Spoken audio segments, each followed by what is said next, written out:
Oi, estamos novamente com a Profil, trazendo conhecimento técnico, trazendo informações sobre combustíveis, sobre os motores, aqueles motores que movem o Brasil.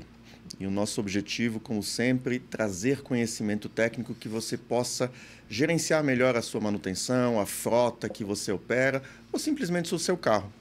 E hoje, especialmente aqui com Eduardo Oliveira, da Cummins, engenheiro mecânico, que tem um grande conhecimento, né? Eduardo, acho que conheço há uns 10 anos. Acho que sim. Quase que uma vez por semana temos reuniões de comitês técnicos da EA e de outras entidades.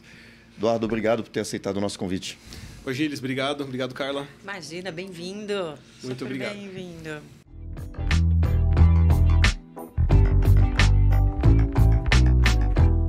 Eduardo é gerente de assuntos regulatórios. Isso. Né? Me fala uma coisa, Eduardo. O que é assunto regulatório? Por que precisa ter assunto regulatório? Boa pergunta. Esse tema é muito interessante. Assuntos regulatórios ele é muito amplo, né? Eu diria que a base dessa discussão é uma base técnica. Então, eu estou muito ligado, muito próximo à área de engenharia e acompanho vários temas, como, por exemplo, controle de emissões. Boa. Qual o controle de emissões que se exige para o segmento automotivo no Brasil? Ou qual o nível de emissões que é exigido para máquinas fora de estrada ou grupos geradores no Chile? Ou a mineradora no Peru? Que tipo de combustível que é adequado para isso? Tá. Abriu-se uma consulta pública, onde o governo de algum país faz algumas perguntas. Quem responde? Geralmente é alguém da área de assuntos regulatórios, que faz o alinhamento interno com a diretoria, com a área técnica, então provê em nome da companhia essa participação. Até porque se os assuntos não forem regulados, vira uma certa confusão? Exato, exato. A ideia é que você coloque uma régua técnica comum, né, que isso possa ser de uma maneira comercialmente justa para todos os competidores de algum determinado mercado. Tá. E imagino que também para que as práticas sejam as melhores possíveis. Exato. E que tenha também previsibilidade, porque junto com uma nova regulamentação requer-se muito investimento. Tá. E qual que é a linha do tempo em que esses investimentos deverão acontecer? Geralmente essa janela de novas leis ou regulamentações que define isso para algumas indústrias. Legal. Do ponto de vista de combustíveis, o que é que está na pauta da regulação hoje? O governo brasileiro tomou uma excelente iniciativa, que é o combustível do futuro. Né? Houve aí uma publicação. Uma lei, né? Uma lei, exatamente. E ela define percentuais de combustíveis renováveis. Então, etanol na gasolina, biodiesel no diesel, combustíveis gasosos também, como biometano. E esse é um tema que tem acontecido bastante nas nossas rodadas de discussões nas câmaras técnicas. E isso passa justamente pelo teu trabalho junto à Cummins, né? Hoje a gente pode dizer que a Cummins é um dos maiores fabricantes de motores do mundo, Sim. Né? Onde essa parte de regulamentação estuda o que essas leis estão trazendo e promovem testes junto com diversas áreas, acredito, internas da Cummins e até sinergia com outros fabricantes ou clientes da Cummins, né? Porque a Cummins, como fabricante de motores, fornece diversos fabricantes no mundo e você atua justamente analisando essas evoluções que tem. Nós temos evoluções de combustíveis e evoluções de motores, né? Exato. Como que é isso no teu dia a dia? Né? Olha, é muito interessante porque, ainda bem aqui no Brasil, nós estamos adotando as normas que geralmente foram implementadas em mercados mais desenvolvidos, como a América do Norte ou a própria Europa. Então, a gente se baseia, tem um know-how que a Cummins tem já de aplicações nesses continentes. Então, quando a gente traz para o Brasil essa discussão, já tem uma expertise muito grande por trás. Então, quando a gente defende um ponto, seria muito importante que a estabilidade oxidativa fosse dessa quantidade de horas. É com base em tudo que já fora vivido na Europa, por exemplo. Tá. Ou definimos um outro parâmetro.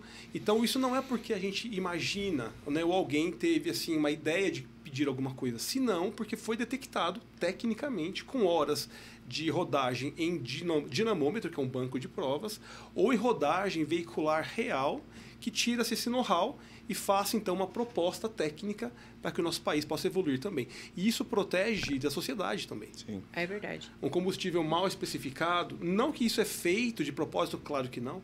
De repente não foi prestado atenção em algum parâmetro. Quando colocado em aplicação, o Brasil é muito grande. Lá nos rincões distantes de um centro urbano, aquilo pode gerar uma falha e isso nós não queremos. Então, essa melhoria vem para agregar de ponta a ponta os benefícios para a sociedade. Você compreende o teu range América Latina, né? América Latina. Me fala o Brasil está em que posição, se a gente for comparar com os outros países da América Latina? Sem sombra de dúvidas, e eu falo isso com muito orgulho, o Brasil está na liderança de muitas discussões.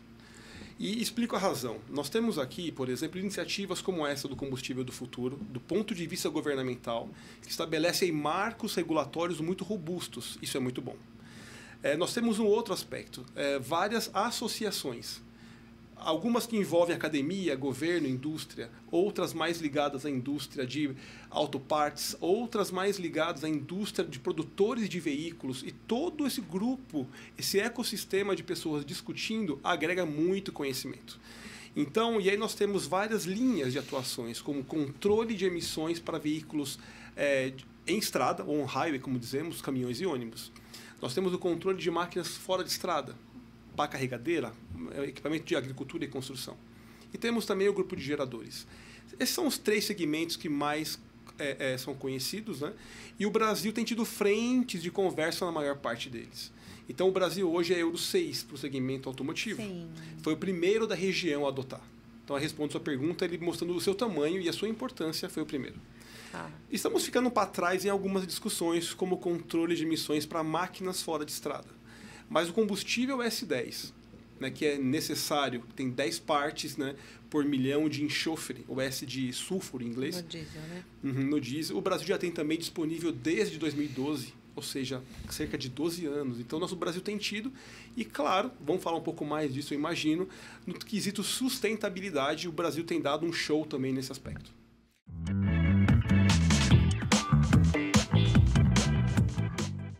Eduardo, você comentou, né, e com muito orgulho brasileiro, você tem orgulho do programa de biocombustíveis e de combustíveis do Brasil, os programas de emissões. Você sabe que eu sou francês, mas com muito orgulho também eu digo que o Brasil tem uma das melhores legislações de combustíveis, hoje implementadas pela ANP por meio de resoluções técnicas, seja para biodiesel, para diesel, para gasolina e para etanol. Então, a gente tem que ter orgulho disso, né? A gente ouve muitas vezes falar o combustível do Brasil é muito ruim, ele é uma jabuticaba. Nós que atuamos tecnicamente sabemos que não é assim. E você também falou muito dos programas de controle de emissões.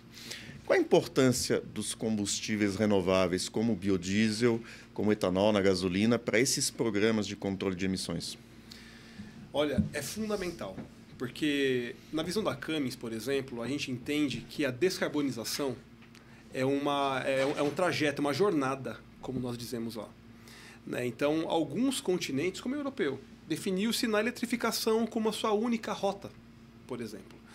Já o Brasil, por outro lado, tem investido não numa rota única, pelo contrário, em várias rotas. Então, nós temos o etanol, por exemplo, ou combustíveis gasosos, como o gás veicular, o biometano, que entra na linha de combustíveis gasosos. E tem também o combustível do transporte pesado, que é o diesel e o biodiesel, que somados fazem um excelente trabalho com isso também. E eu explico um pouco mais deles. O motor a combustão interna, ele existe há mais de 100 anos. Ele já contribuiu muito para o desenvolvimento da sociedade mundo afora. E por muitas vezes, agora mais recentemente, tem visto como uma tecnologia mais suja. E o que não é verdade, necessariamente. O motor a combustão Euro 6 é muito limpo.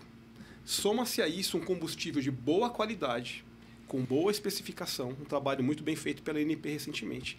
Somado a isso, um biodiesel de excelente qualidade, como é o biodiesel brasileiro.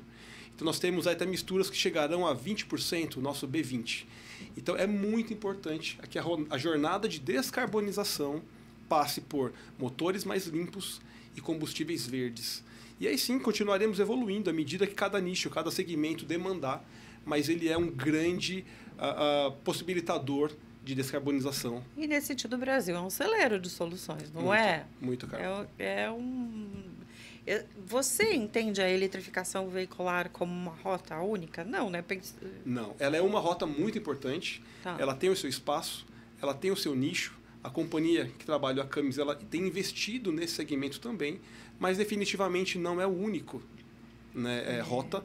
E também ela não pode ser chamada de a melhor rota. Nós queremos muito que O interessante é que essas rotas convivam ao mesmo tempo e o operador vai ter a decisão baseado em seus cálculos, nós chamamos de TCO, que é o custo total de propriedade daquele veículo, baseado aonde ele opera, região geográfica que ele está, qual é o clima em que ele opera, o relevo, a carga que ele transporta, a distância percorrida, ele vai escolher então a melhor rota para ele. Tá. Acho que no Brasil está ficando cada vez mais evidente que o híbrido, né, é o caminho mais adequado, considerando o tanto de soluções que o Brasil tem, né, a diversidade de combustíveis, né. Outro dia eu estava vendo etanol, 85% da frota circulante leve já é flex. Sim. Já está com etanol, né, Gil? O Brasil, eu acho que ele é uma referência para híbridos, né?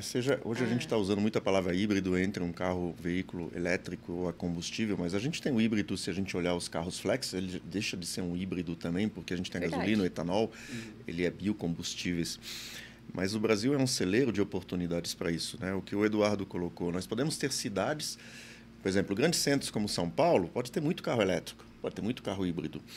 Mas quando a gente for para grandes centros, hoje a gente for para regiões isoladas do Mato Grosso, de Manaus, a gente vai ter talvez outras soluções com combustíveis, motores a combustão interna, com mais biodiesel, com menos biodiesel, com mais etanol, com menos gasolina. Então, como a gente tem um país continental, a gente pode implementar várias soluções e também dar a oportunidade ao usuário de escolher aquela melhor para a operação dele. A gente tem aquela visão de ter, eu tenho um carro, vocês têm um carro, mas a gente tem pessoas que têm frotas de 1.000 equipamentos, 2.000 equipamentos, e tem diversas aplicações que podem gerar. Eu circulo, às vezes, dentro de mineradoras, onde você tem lá uma frota de carros elétricos, veículos leves, a gasolina ou a diesel, e máquinas fora de estrada que só de tanque tem 15.000 litros, né? Uma escavadeira em minério tem tanque de 15.000 litros de combustível, é quase um tanque de um posto em cima de uma máquina. Então, cada um tem uma aplicação diferente. E aí entra a evolução dos motores, como o Eduardo falou, a evolução dos combustíveis e os cuidados que a gente tem que se adaptar para cuidar disso. A gente vai ter que se adaptar a cuidar disso, e a mensagem que a gente está transmitindo hoje com a Profil é isso. Aprendermos com conhecimento, né, com pessoas como o Eduardo, que tem todo esse conhecimento técnico, para levar para as pessoas e falar assim, você precisa mudar a forma de cuidar do combustível. Você precisa drenar teu tanque, você precisa ter boas práticas, você precisa ter cuidados de tratamento para evitar problemas, que é uma evolução constante. E eu acho que, assim, principalmente agora, que a gente está partindo para essas rotas tecnológicas, as matrizes energéticas diferenciadas, e aí a gente tem muito para aprender quando você implanta um negócio, alguma novidade, não é isso, Eduardo? E, Carla, isso é tão interessante porque, como eu disse, no motor a diesel ele está aí há mais de 100 anos. Já dissemos também que o combustível veio evoluindo, e vou te dar alguns exemplos. O número de cetano aumentou. Sim. O mais popular, talvez, dessas mudanças é a redução da quantidade de enxofre, como eu disse, até porque quando você vai no posto hoje, tem lá geralmente duas bombas de combustível, o S500 e o S10. O S500 para os caminhões e ônibus abaixo de 2012 e o S10 dedicado para os veículos Euro 5 e Euro 6. E interessante nisso que isso mostra que o combustível teve que ser adequado para poder corresponder às demandas tecnológicas do motor. Não só do motor, do veículo, né? Uma pergunta, eu não quero interromper seu raciocínio, mas aonde começa a mudança? Na tecnologia que a indústria promove, o impacto tecnológico provocado pela indústria, ou ao contrário? Isso acontece para e passo, porque ao passo que há uma mudança, uma progressão do limite de emissões, por exemplo, eu saio de um Euro 3 para um Euro 5, que aconteceu no Brasil entre 2011 para 2012. Eu só posso caminhar para um Euro 5, que requer um sistema de pós-tratamento que não havia lá no Euro 3, se eu tiver o combustível adequado. Então, às vezes, tem a tecnologia do motor e pós-tratamento disponível, mas ela não pode ser colocada em prática se não tiver o combustível. Eu também não adianta eu evoluir muito com combustível, que tende a ficar um pouquinho mais caro, porque mais processos de limpeza e refino são necessários, se a tecnologia não demanda que não vai extrair o máximo dele. Então, é combinado.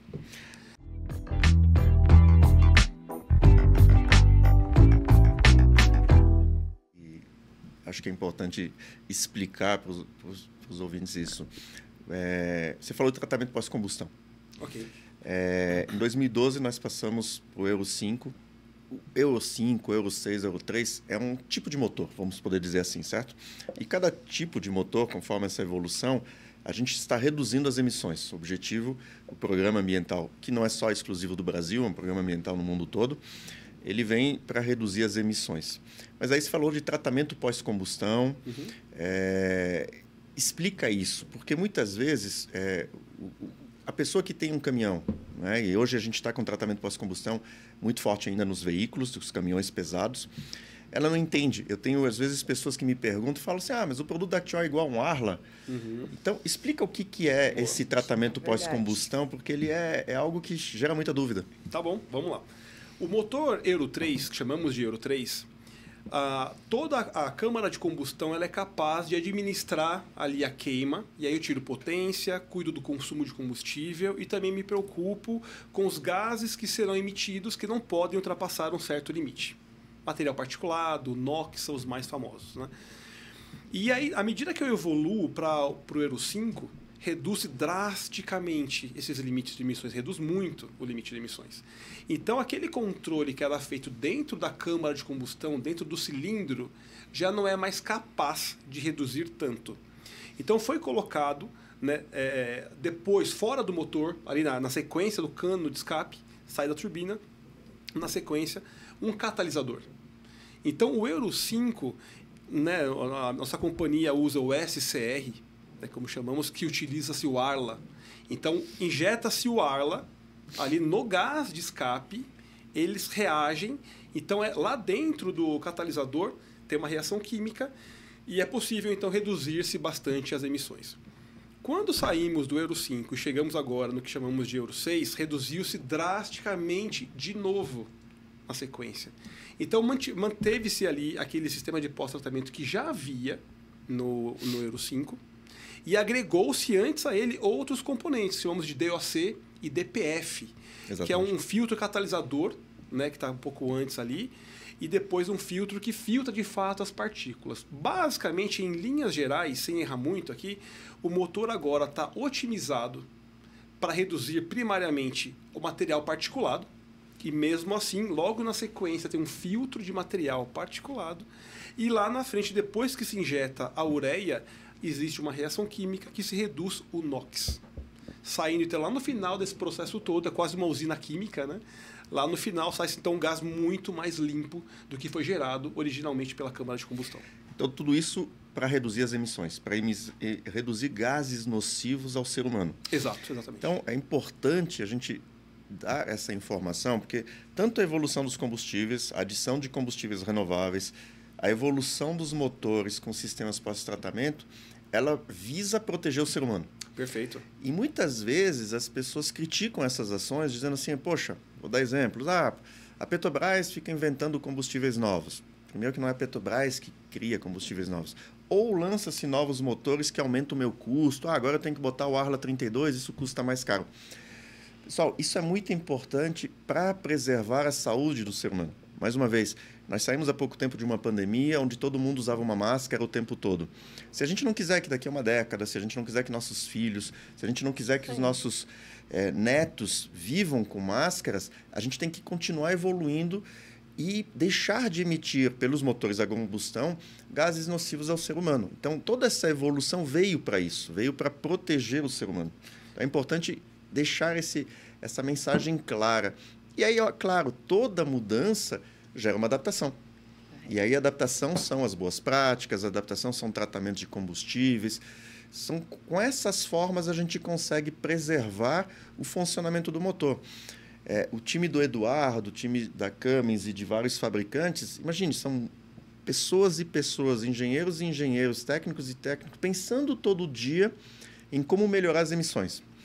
Criando, por exemplo, já existe há algum tempo, que a gente chama do filtro separador, ou vulgo chamado filtro Racor.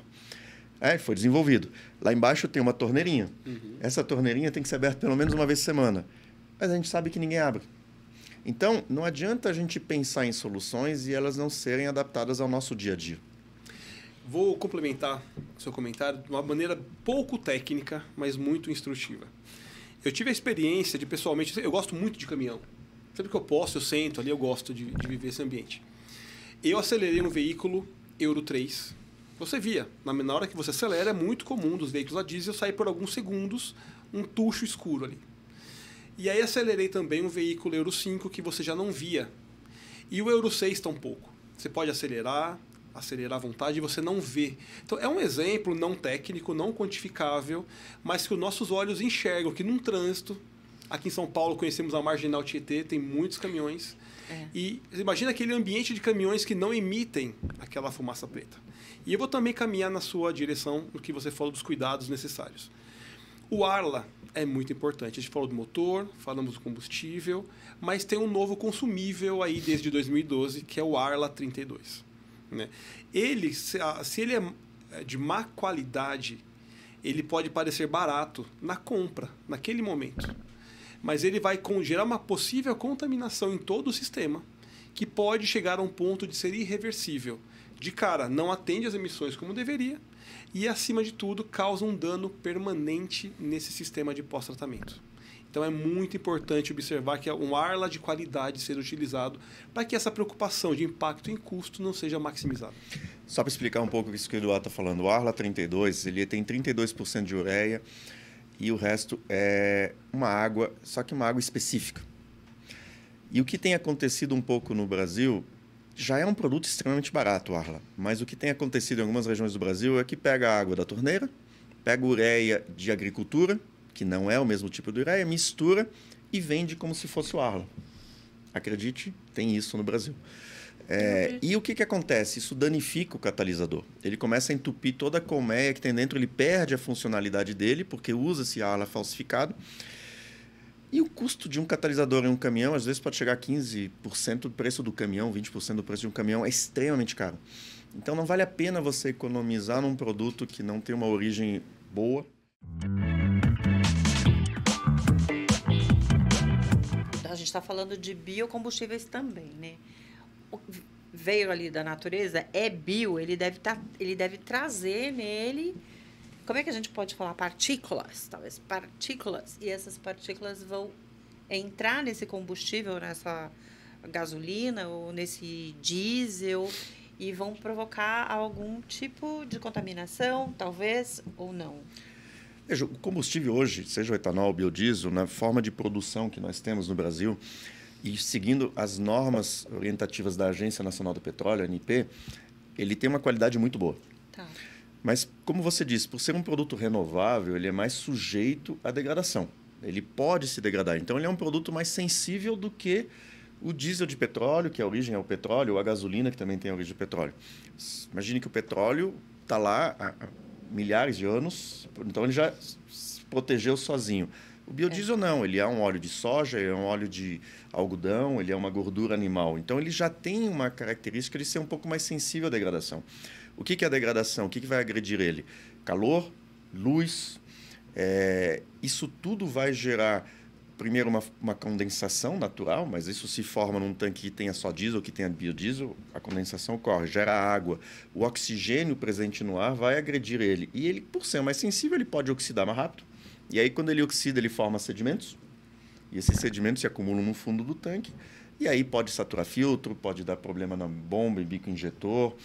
Mas o combustível em si, a forma que ele é produzido no Brasil, comparado com talvez 10 anos atrás, hoje a gente tem uma qualidade muito boa. Os produtores hoje têm selo de qualidade, pode perder o selo de qualidade, são fiscalizados pela ANP, pelo próprio mercado hoje, ele regula, ele fala assim, eu não quero mais comprar daquele, eu quero comprar só desse. Então, todo mundo está buscando cada vez uma qualidade melhor. Isso foi uma evolução que o governo permitiu, os governos que se sucederam, as associações que cuidam disso, então a EA, a Anfávia, a Sindipes, todo mundo pressionou, as próprias associações produtoras e o mercado, principalmente o mercado, porque quando começaram a entrar biocombustíveis no Brasil, o mercado começou a levantar a mão e falou assim, opa, estou com um problema. E aí eles foram se regulando automaticamente, dizendo assim, não, eu preciso melhorar minha qualidade, para evitar que esses combustíveis tenham uma rejeição no mercado. E, mais uma vez, um pouco do que nós estamos fazendo hoje com o podcast da Profil é levar esse conhecimento, dizer, olha, você pode confiar nos combustíveis renováveis, acredite na evolução dos motores, que junto com boas práticas, mais uma vez, você vai ter sempre uma boa qualidade.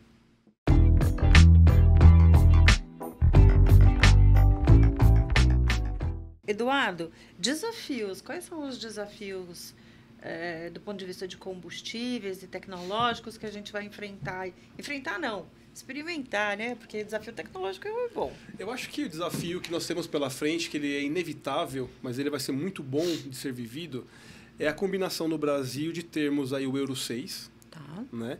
E como já foi publicado, teremos aí mais para frente, até o final da década, uma mistura chegando a 20% de biodiesel. Então, onde está o desafio? Por um lado, um exemplo de sustentabilidade. Por outro lado, seremos o primeiro país a combinar tamanha tecnologia na parte de controle de emissões com esse combustível com a maior percentual de renovável, no caso o biodiesel. Alguns países têm muito combustível renovável, B35, mas não estão no Euro 6. Outros já estão no Euro 6, mas têm um nível limitado a 7%, a 10%. Então, Brasil, Euro 6, mais B20. Então, eu acho que o desafio está aí. E o desafio, ele tem vários aspectos, né? As montadoras já estão fazendo a lição de casa, que é garantir que exista ali uma compatibilidade de materiais. É o primeiro desafio. Garantir, isso que eu quero dizer, né, que tanto os metais quanto as borrachas que estão ali em todo o sistema molhado, úmido de combustível, serão compatíveis com esse combustível.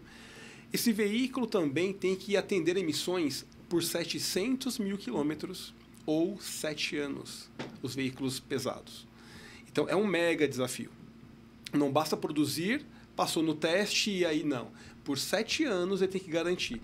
É um enorme desafio também, que eu não acho que ele é impossível, não. Pelo contrário, os veículos que já estão homologados estariam aptos a isso, né? É para isso que a gente já tem trabalhado. Tem outro elo que precisa se adequar, os produtores e distribuidores de combustível. Então, a drenagem de combustível, a gente bate muito nessa tecla, ela é muito importante, né? Ele tem o biodiesel tem uma afinidade muito grande com água, a gente chama de higroscopia. Ele absorve com facilidade essa água do meio ambiente. Então, por isso que a necessidade de dreno é muito importante. Claro que, por outro lado, o agente regulador também precisa criar especificações adequadas, né? Uma delas, que eu sempre defendo isso, quem me conhece mas sempre sabe que eu falo disso há um tempão, é o aumento do requerimento de estabilidade oxidativa do combustível. É um parâmetro que está lá na especificação do combustível. Ele aparece no biodiesel, não aparece no diesel comercial. Eu, particularmente, acho que deveria sair no diesel comercial também, porque isso garante que o combustível chegue e se mantenha bom até no posto de gasolina, que é onde nós compramos esse combustível. O usuário compra esse combustível. E ele não pode também pôr no tanque e já... Não, ele tem que durar o tempo que for necessário naquele tanque também. Então, uma especificação adequada é um outro desafio. E aí eu chego novamente, tanto no usuário, que passa pelo dreno, e também na sua rede de serviços, que não pode mais ter as velhas práticas, mas sim ser capacitado para lidar com todo esse pacote tecnológico. Então, a gente vai da manutenção, da capacitação, a gente tem que percorrer uma jornada importante aí, né, Gili? É uma jornada longa, é uma jornada que passa justamente por transmitir o conhecimento, é uma jornada que passa por tirar lendas urbanas, né? Sim. O Eduardo está falando agora de capacitar, né? E quem está na parte de serviços, a gente tem que mudar, né? A gente tem que tirar velhas práticas que até hoje persistem. Por exemplo, eu vou colocar 1 litro de óleo motor dentro do tanque de diesel para melhorar a lubricidade. Isso ainda existe. Eu vou colocar um pouco de querosene para melhorar o consumo ou para limpar bico injetor. Isso era feito no passado, é o que o pai lá do colega fazia. A gente tem que mudar isso, porque o motor já não permite mais isso. Não é que só o combustível não aceita. Primeiro que são produtos distintos, não funciona. Mas a gente tem que eliminar essas lendas, eu chamo de lendas urbanas, porque isso gera prejuízo.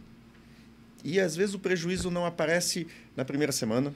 Às vezes, ele começa a ter um problema de trocar uma bomba injetor, um bico injetor daqui a 20, 30 mil quilômetros, 100 mil quilômetros, mas ele não associa com aquela má prática que a gente tinha. Então, acho que o desafio, um dos desafios é transmitir conhecimento, que é o que a gente está tentando fazer. E me fala uma coisa, qual seria ponto de mudança, assim, você acha? Que as lendas aí urbanas, como elas são impactadas? Pelo bolso? O bolso, sim, e a gente vê, assim, é muito ainda informação equivocada passada de pessoa em pessoa. Tá.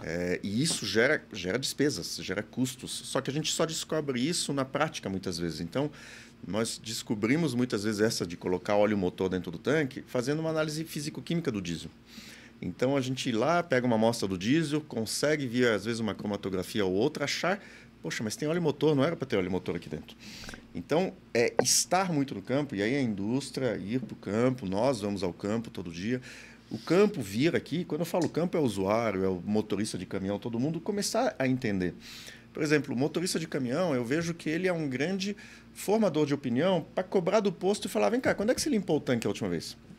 A nova resolução da ANP sobre tanques de diesel, por exemplo, de abril de 2024, ela exige que agora o posto limpe o seu tanque uma vez por ano. Nós estamos em 2024, isso saiu agora em abril, ou seja, até antes ele não tinha obrigação nenhuma de limpar o tanque dele. E o tanque acumula água e sujeira. O motorista de caminhão, ele pode ser a pessoa que vai chegar pro posto e vai falar assim, vem cá, quando é que você limpou o tanque a última vez? Se eu não ver que você limpando esse tanque daqui a um ano, eu não vou mais abastecer contigo. Então, isso é uma forma de movimento. Mas como é que o motorista de caminhão vai saber? A gente levando a informação, olha, cobra de posto que ele tem que limpar o tanque uma vez por ano. Existe algum tipo de mobilização nesse sentido, de passar essas informações para motoristas? E quem está fazendo isso? Tem alguém fazendo já ou não? Olha, tem várias iniciativas, mas eu não sei se tem alguma abrangente. Eu menciono, nós, como parte da Associação de Engenharia Automotiva, AIA, desenvolvemos uma cartilha de boas práticas ali. E para ajudar, traduzimos para o inglês e espanhol. Para realmente que ela tivesse capilaridade, chegando aí várias pessoas e a vários públicos. Eu acho que essa é uma frente de informação. Iniciativas como essa da Profil, agora, é um outro canal. Mas tem uma outra forma também, que eu tenho visto que tem acontecido. Ela não é tanto pela proatividade, mas senão por um pouco do medo também. A PRF, a Polícia Rodoviária Federal, tem feito um excelente trabalho. Eles têm ido a campo, à rua, nas estradas, e monitoram, verificam se de fato aquele caminhão Euro 5 ou Euro 6 estão utilizando o diesel adequado, o amarelinho e não aquele avermelhado. Testando o combustível mesmo. Eles dão, isso é cor. Visualmente. Mas eles coletam também a amostra da ureia, do Arla 32, e eles verificam se ela é de origem adequada, automotiva ou agrícola. Não pode ser agrícola, tem que ser de origem automotiva. Isso é um teste que eles fazem na hora, né? Eles conseguiram desenvolver. Ô, Gilles, vamos trazer esse pessoal aqui. Vamos trazer alguém da PRF. Vamos fazer um teste aqui. E sabe o que acontece? Aquilo ali pode caracterizar um crime ambiental também. Sim. Então, aquela aparente economia inicial, ela é infinitamente menor do que o gasto com veículo levado ao pátio ou uma multa aplicada. Sensacional. E tem uma iniciativa também de uma Câmara Setorial do Ministério de Minas e Energia, que o tema é disseminação de boas práticas. E ali já nasceu vídeos de boas práticas, inclusive alguns foram desenvolvidos junto com a EA, um aplicativo de boas práticas, onde tem os vídeos dentro e dicas de boas práticas. E nós, né, junto pela Profil, estamos por lançar agora, início de 2025, uma inteligência artificial de disseminação de boas práticas. Então, via o próprio WhatsApp, a pessoa vai interagir com a inteligência artificial para entender o que são as boas práticas, para entender como é que detecta uma ureia falsificada, a questão de combustíveis. O que é essa drenagem de tanque? Eu não sei fazer. A IA vai passar essas informações todas. Então, essa é uma das iniciativas que nós estamos desenvolvendo isso em conjunto com a Câmara Setorial para disseminar as boas práticas junto ao mercado consumidor de combustíveis. Sensacional. E depois a gente tem que falar isso aí para o mercado. O caminhoneiro, por exemplo, que passa por uma inspeção, a gente pode chamar de inspeção? Por uma inspeção... Uma fiscalização. Fiscalização, né? Acho que é a palavra certa, né? Uma fiscalização dessa, ele tem um tempo para ajustar isso, ou ele toma uma multa na hora? Pelo que eu entendi, ele toma na hora, porque ali já caracteriza tá bom. o uso inadequado de algum ou combustível ou do próprio Arla 32. Entendi. E muitas vezes o caminhoneiro, coitado, ele é autuado, ele recebe a multa, porque a PRF, ela multa já na hora. Muitas vezes é por desconhecimento, porque ele comprou o Arla em algum lugar que vendeu um Arla falsificado para ele. Então é importante a gente orientar eles para que eles não sejam atuados de graça, né? Vocês estão falando tantas coisas e às vezes eu tenho sentimento assim de que tem que ter uma mobilização educacional mesmo, né? De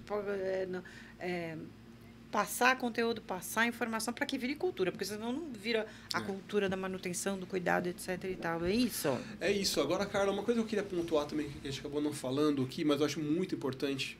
Não adianta a tecnologia evoluir tanto, o combustível evoluir tanto, a fiscalização da autoridade se adequar, uma especificação ser trabalhada em consultas públicas por todo o elo que está envolvido. Se lá na ponta alguém for lá e decidir por desabilitar todo o sistema de controle de emissões. Isso é algo que tem acontecido, infelizmente, né? Coloca-se ali algum dispositivo eletrônico para que não tenha mais o consumo do Arla 32, por exemplo. E aí esse veículo passa a emitir de uma forma que ninguém sabe como aquilo fica. Então, todo esse trabalho pode ser desconstruído por uma má prática. Então, todo o ganho ambiental, de saúde, que foi, então, conquistado por esse nível tecnológico, ele pode ser prejudicado. E esse tipo de comportamento, ele é detectável? Muitas vezes sim, mas muitas vezes não, até por conta que são muito mais caminhões do que a capacidade de fiscalização. Entendi. O grande problema é você conseguir detectar isso no momento, né? Numa fiscalização, numa blitz ou o que for. Mas eu acho que a gente tem que tentar partir por um movimento de conscientização geral, onde a própria sociedade vai interagir, cobrar para que isso possa ter. Então, a sociedade começa a ver um caminhão, uma máquina emitindo mais poluente, ou numa conversa, numa roda com um motorista de caminhão e fala assim, como é que está... quando você vê que alguém fala assim, eu vou tirar a sonda que detecta o NOx para aplicar o Arla, porque eu estou burlando isso, porque eu não quero mais comprar o Arla. Quando a pessoa começar a entender aquilo que a gente falou um pouquinho antes, que tudo isso está acontecendo para melhorar o meio ambiente, para melhorar a sua saúde, a pessoa já não vai mais começar a fazer. Então, é claro, nós temos um bom, longo caminho pela frente de conscientização, mas eu entendo como em alguns países, nós somos os fiscais. Nós, sociedade, somos os fiscais. A gente não pode depender da polícia para fiscalizar. Nós temos que fiscalizar isso. Aí a gente vai começar a evoluir num outro cenário. Vai demorar, mas levar informações acho que é o melhor caminho. Ensinar, né? Ensinar. Tem que ensinar, né? Eu acho que se a gente não ensina, fica difícil de colher, né? Tudo passa por esse processo aí da formação, né?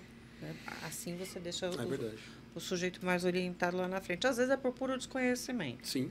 Às vezes, sei lá, um amigo fez, achou bonito, vai lá, faz também e pronto.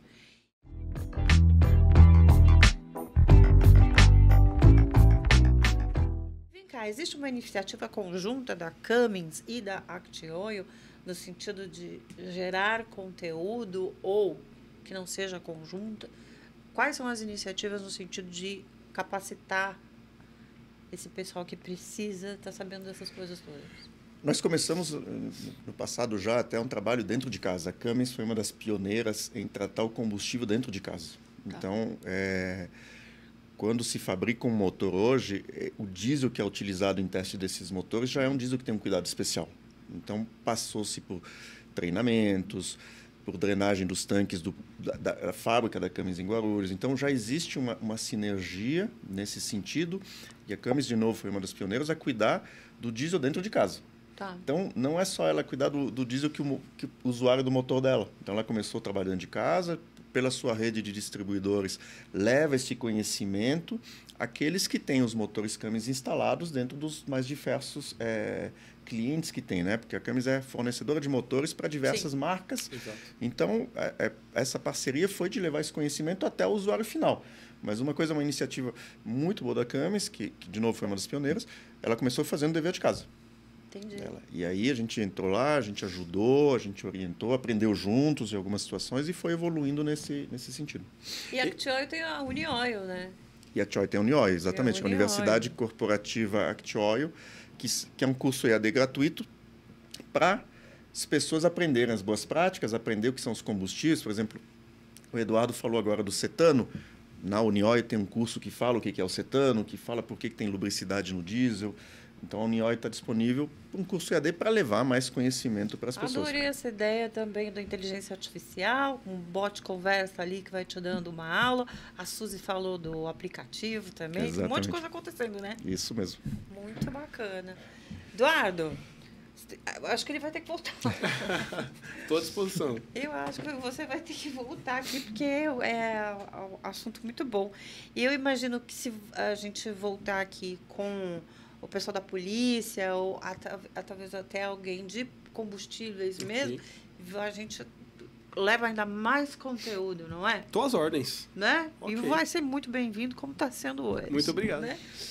Zili, você quer fazer as suas considerações finais? Só agradecer, Eduardo. Você sempre tem um conhecimento muito grande. Já aprendi muito contigo no longo desses, bem dizer, quase 10 anos. É verdade. Quero te agradecer por ter vindo aqui, porque a gente possa levar mais conhecimento para quem está nos assistindo, que eu acho que esse é o princípio, né? A Profil nasceu para isso, trazer pessoas que conheçam, que falam uma linguagem clara, simples também, para que todo mundo possa entender a importância de cuidar dos combustíveis e cuidar dos motores no dia a dia. Muito obrigado. Obrigado pelo convite, obrigado pela parceria e estou à disposição. Muito bom, você vai voltar, né? Gente, o Eduardo, ele tem 20 anos de Cummins, né? A gente não falou disso. Então, ele tem essa cara de mocinho aí, mas são 20 anos de janela, já não é brincadeira não, que a gente não adquire em 20 anos, né?